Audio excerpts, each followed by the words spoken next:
Chào các bạn đã quay trở lại kênh Thanh Cooking, món chay ngon mỗi ngày các bạn. Hôm nay mình sẽ chia sẻ các bạn cái món đây là bò cuộn lá lốt này nghe các bạn ha. Bò mình làm bò lụi á. Đây là món chay nha các bạn.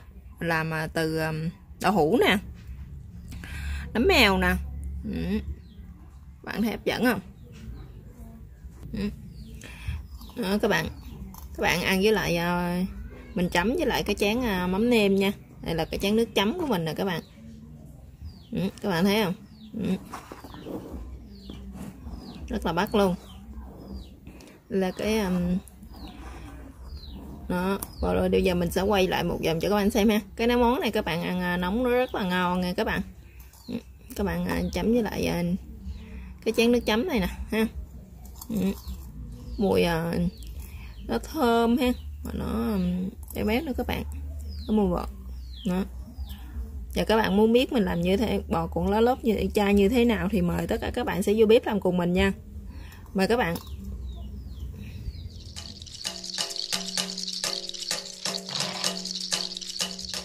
Chào tất cả các bạn, hôm nay mình sẽ chia sẻ với các bạn cái món đây là tàu hũ mình cuộn lá lốt nướng nha các bạn. Thì trước tiên thì mình sẽ có đây là 3 miếng tàu hũ trắng, 100g tàu hũ ki tươi. Tiếp theo thì mình sẽ có gia vị đây là hạt nêm chai nha các bạn, 1 muỗng cà phê hạt nêm chai. Đây là 1/3 muỗng cà phê, đây là 1/3 muỗng cà phê bột ngọt nè các bạn. Đây là nửa muỗng cà phê ớt bột nha.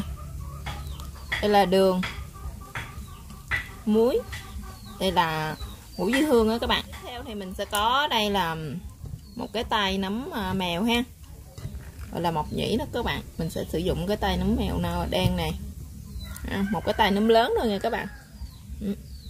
Với lại nửa củ hành tây ha, một tép tỏi. Các bạn nào mà thuần chay không có ăn tỏi với hành ha thì các bạn có thể sử dụng bằng hành boro nha. 2 cọng sả các bạn, mình sẽ sử dụng 2 cái cọng sả nhỏ này thôi. Và tiếp theo nguyên liệu tiếp theo thì mình sẽ không thể thiếu đó là lá lốt nha các bạn. Các bạn cái này là mình sử dụng đây là 100g lá lốt nè, mình mua ở chợ các bạn, hoặc là các bạn ở nhà hái cũng được, mà các bạn sử dụng cái lá non nha, nó hơi mềm như thế này nè các bạn. Các bạn sử dụng cái lá già thì nó sẽ cứng ha.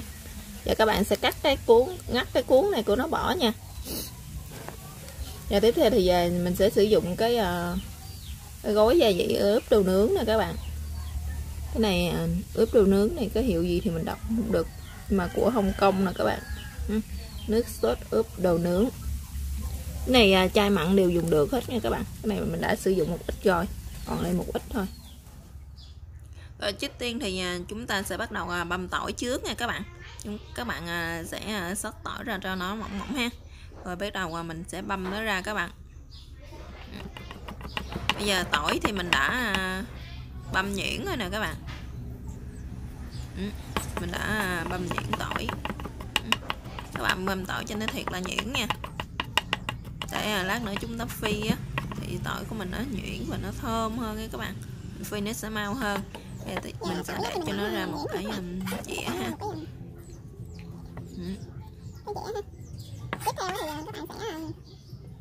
Thì cái phần của hành tây á các bạn, thì các bạn sẽ xắt mỏng nó ra nha.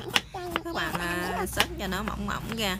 Rồi thì chúng ta sẽ băm cho, rồi các bạn xắt cho nó mỏng ra như thế cho đến hết cái phần của hành nha.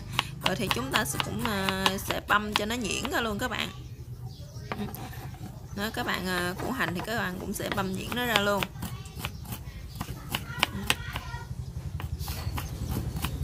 Rồi bây giờ thì tỏi, rồi bây giờ thì hành mình đã băm xong rồi, hành với tỏi thì mình đã băm nhuyễn sẵn rồi đó các bạn.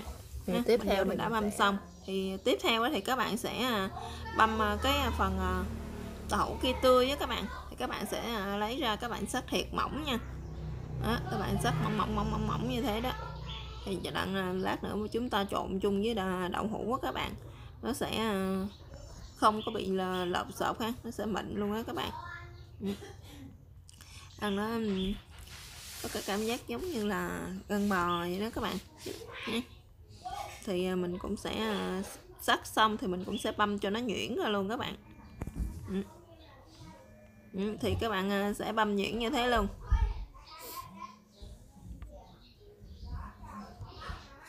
Rồi thì mình đã băm xong thì mình sẽ để ra một cái thau nha, các bạn để riêng hộp, anh để riêng một cái thau. Cũng sẽ tiếp theo thì các bạn sẽ xắt cái phần sả.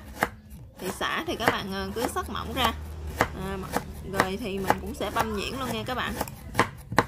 Đó, rồi các bạn băm nhuyễn sả ha, các bạn có thể mua sả ở chợ nè, người ta đã băm sẵn cho mình đem về làm cũng vẫn được, nhưng mình thì mình không thích người ta làm sẵn, chỉ đem về mình băm thôi.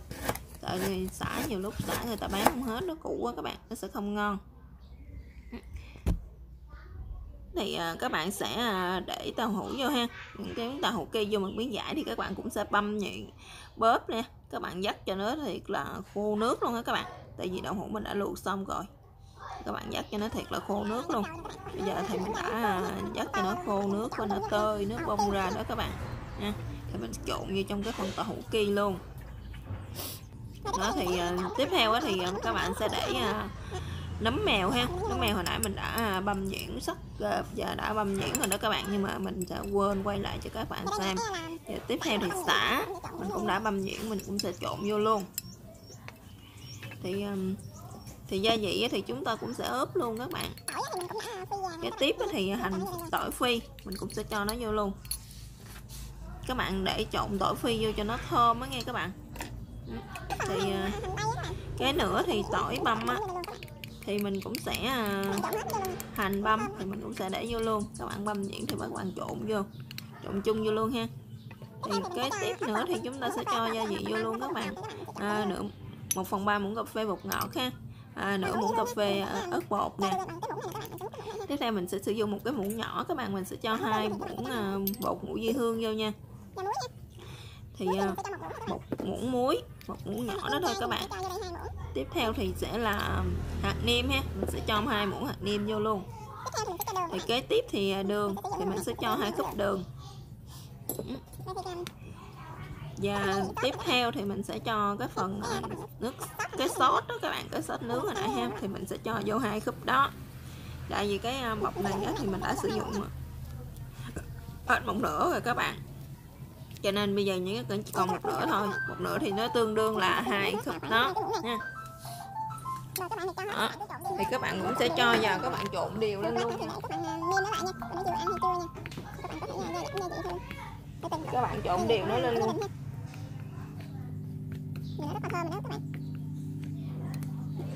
Trộn đều như vậy nha các bạn. Thì các bạn trộn đều thì các bạn để cho nó ướp các bạn từ 5 đến 10 phút nha. Thì các bạn để cho nó thấm hết gia vị á các bạn. Thì bắt đầu chúng ta sẽ gói nha các bạn. Các bạn gói lấy cái muỗng á.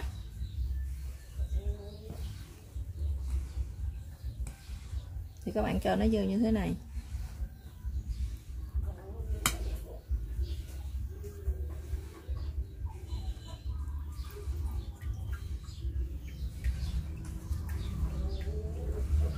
Các bạn gói thì tùy ý của mỗi người ha. Các bạn muốn cái cuốn của nó lớn thì các bạn sẽ gói cho nó lớn nha. Còn các bạn mà muốn cái cuốn của nó nhỏ thì mình sẽ quấn cái tàu hũ của mình ít lại một chút, nó sẽ nhỏ nha các bạn. Mình gói cái này nó hơi lớn này nè các bạn ha. Các bạn thấy mình quấn nó hơi lớn nha.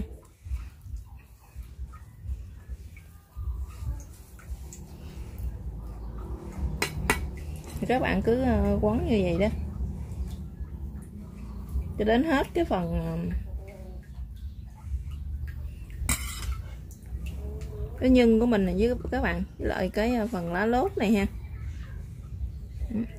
Các bạn cuốn cho nó vô 2 mép như thế này nè, mình cuốn vô, lát nữa mình nướng mình xiên á các bạn, nó sẽ không có bị bể nha, không có bị đổ cái phần nhân của mình ra.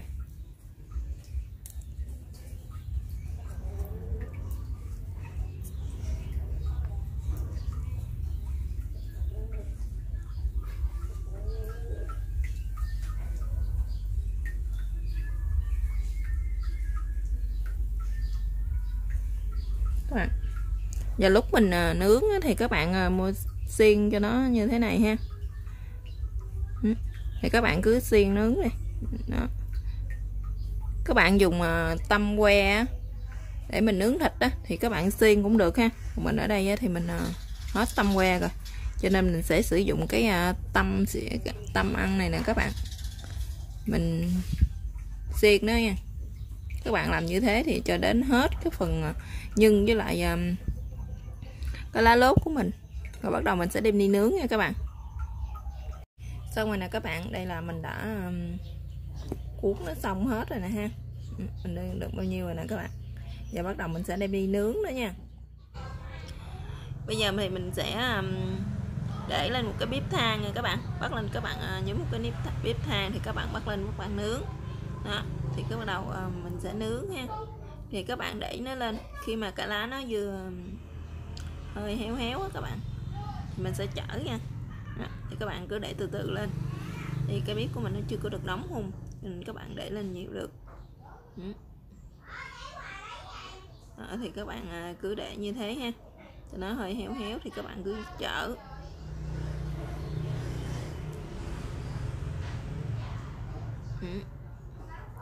Thì các bạn chở ha, chở một để cho nó hơi ấy một hồi nữa thì các bạn sẽ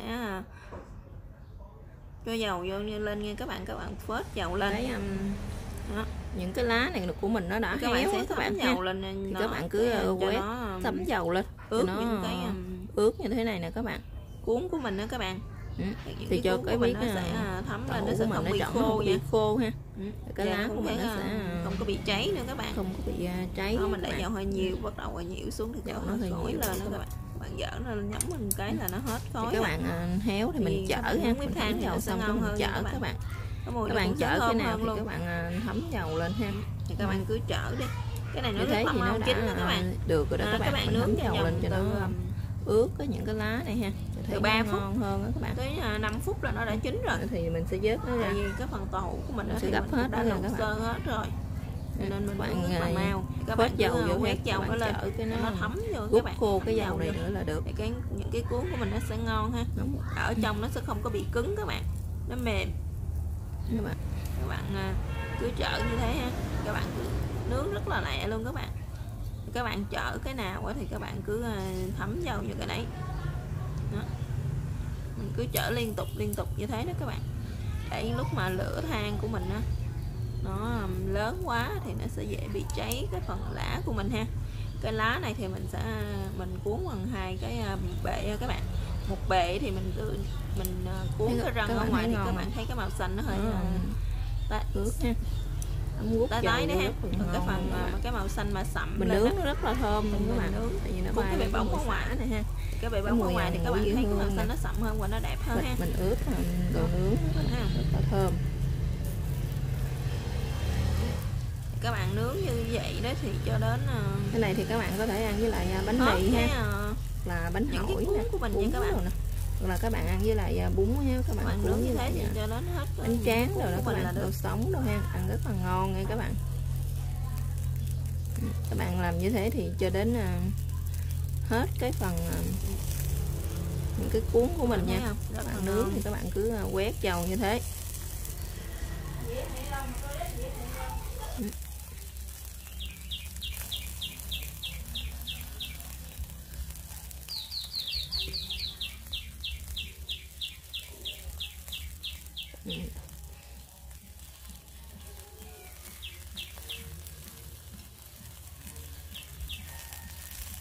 Thì các bạn cái cuốn này thì nó đã nè, nó héo với lại nó hơi xém vàng như thế này ha, thì mình gấp ra được rồi đó các bạn.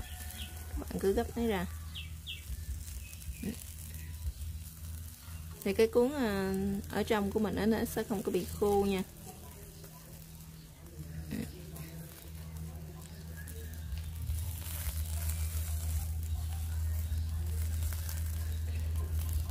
Rồi nãy giờ mình đã nướng xong rồi nè các bạn. Đây là cái món bò cuộn lá lốt của Thanh Cooking ha. Đó, thì cái món này là chay nha các bạn. Các bạn thấy rất là hấp dẫn nha. Cái này thì các bạn có thể ăn với lại bánh mì nè, bún nè, bánh hỏi nè các bạn, ăn cũng rất là ngon ha. Thì các bạn thấy rất hấp dẫn ha. Giờ cái món cơ bản thì cái món đã hoàn thành rồi đó các bạn. Món bò cuộn lá lốt đã hoàn thành. Cảm ơn các bạn đã theo dõi video của mình, của Thanh Cooking. Chào các bạn và hẹn gặp lại các bạn trong các video tiếp theo ha. Rất là thơm luôn các bạn.